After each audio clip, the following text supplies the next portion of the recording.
again sa your nurse, Salome FC. And for today's vlog, as you can see, ayan, medyo nabubuo na ang aking munting kusina. But for now, magtutour tayo kasi malapit na siyang matay. So, tara! So, ayan, kung mapapansin nyo, buo na ang aking terrace na flooring. Flooring lang, wala pang terrace. So, ito ang aking napapasok sa aking kitchen. Ang ingay ng anak ko, ayan. Sorry, pasensya na. So, ayan, papunta dito, kasi ito garahe. Ito yung tinatanong ko kahapon, kung ano ilalagay kong bubong dyan, kung polycarb, acrylic board, or fiberglass. But anyway, Mimi daw, Mimi. So, medyo may ano pa ang aking bahay. Kaguluhan. So, dito papasok siya, may access siya, no, sa papuntang kusina. So, buhos siya. Kasi gaya nga nasabi ko sa'yo, sa taas ang aking kwarto. Aking lang. Walang kwarto si Captain. So, ito, nagpalagay ako ng switch dito. Ayan, kasi sa aking, ano matawag doon? Mini bartender table. Charing. So, ito ang aking U-shape na kitchen. So, ayan dito, ayan hanggang dun, ayan, ang aking kitchen. So, nagpalagay ako ng bintana dyan kasi bawal syempre tayo magbintana sa side. So, dito naman, hanggang dyan ko ilalagay ang aking ref, para malinis siyang tingnan. So, naka U-shape ang aking kusina. Ayan. U-shape siya dyan. Ayan. Hanggang dyan. Tapos ito ang aking dining area. Ayan. So, mabili pa tayong salamin. So, nagpalagay din ako doon ng butas para may access sa light para hindi madilim. So, ito ang papasok.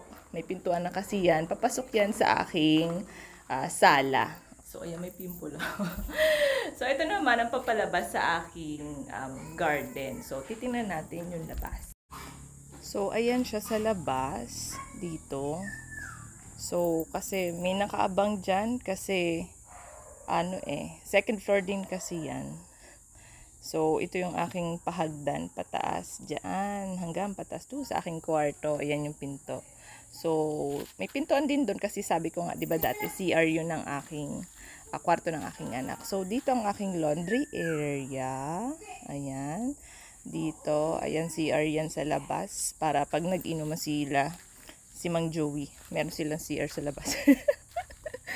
Tapos, dito, merong sariling deposito ang aking doggy. So, ayan, hindi na ako mamamroblema. Sa Laguna kasi sa amin, mga madam and sir, naka-fix na yung lagayan ng aso. So, doon na rin yung mga pupo niya, diretso na rin sila sa sarili nilang deposito para hindi ako namomroblema. Kasi di ba ang laki ng dog ko, Rottweiler. Yung isa nga lang namatay na noong November. Pero may isa pa akong Rottweiler. So, ayan. So, kapag nabuo na itong aking bahay, makuha ulit ako ng isa pang Rottweiler para partner sila, hindi siya malungkot, no? So, ayan, buo na dito sa gilid. So, wala pa din eh. Wala pa rin ako dyan. Hindi ko pa pwedeng lagyan dyan ng poste kasi dyan naglalagay ng buhangin. Tsaka, diba, nung gravel, sand, ganun. Dyan sa nababa. So, ayan, mayroon pang dito ang kanilang barracks. So, dito naman sa kabila kasi buo na. So, hindi ako nakaakyat dyan. Sayang, nung time na, binubuhusan. Hindi. Yung time na mayroon ng bakal. Kasi may sakit ako nung time na yun. Sayang. Kakit sana ako. Pero mamaya try ko umakyat. May hagdan naman. So, ito ang aking gilid. Yan. Access yan dun sa aking aso para pwede siyang pumunta hanggang dun sa harapan.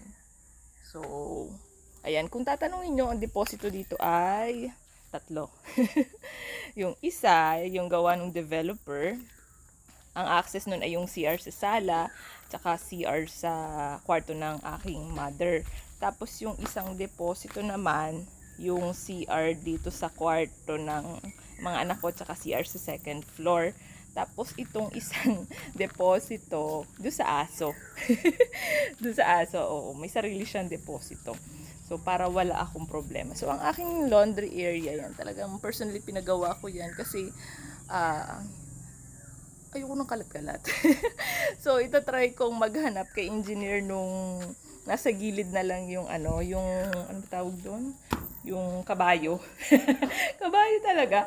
Oo, yun. Para nakadikit na siya sa wall. Oh, ayan ang aking mini princess house. So, nag-enjoy ba kayo? So, mamaya, itatry ko ulit mag-update pag meron ng bago. So, dito, tapos na din. Ito, baka mamaya, kasi papasok sila ngayong Sunday, kasi wala silang pasok nung Wednesday. Namili sila. Oo. So, dito sa likod naman, wait. Ayan, mainit eh. Tapos na rin siya, napalitadahan na rin siya. So, sabi kasi, kapag na-level na yun sa kanya, lalagyan dito sa aking, ang tawag dito, pose sa aking gate. So, ayan. Ang dami ko sampay, oh. So, ang aking mga damit ng aking mga anak, ayan, nakasampay. So, meron akong doorbell dyan. Charing. May doorbell ako kasi hindi ko rinig. Oo, pag nakasarado talaga lahat pala ng bintana, hindi ko rinig. So, ayan, nagpagawa ako ng for the meantime ng aking sampayan dyan. O, di ba? Ang cute ng aking sampayan. Hindi nagalaw-galaw yung hanger. Ayan, yan. Dito, tingnan nyo. O, di ba? O, di ba? Sampayan ko yan. So, ngayong umaga, ayan. So, ang dami ko kasing labahan everyday. Nakakaloka. Buti na lang merong automatic washing machine. Yung iba hand wash, yung iba hindi. So, Alexa! Hi, teka, Alexa. So, bye-bye na mga madam and sir. Update ko ulit kayo, ha? Morning, wala pa ako niya makeup. So, maraming salamat. God bless. Bye-bye!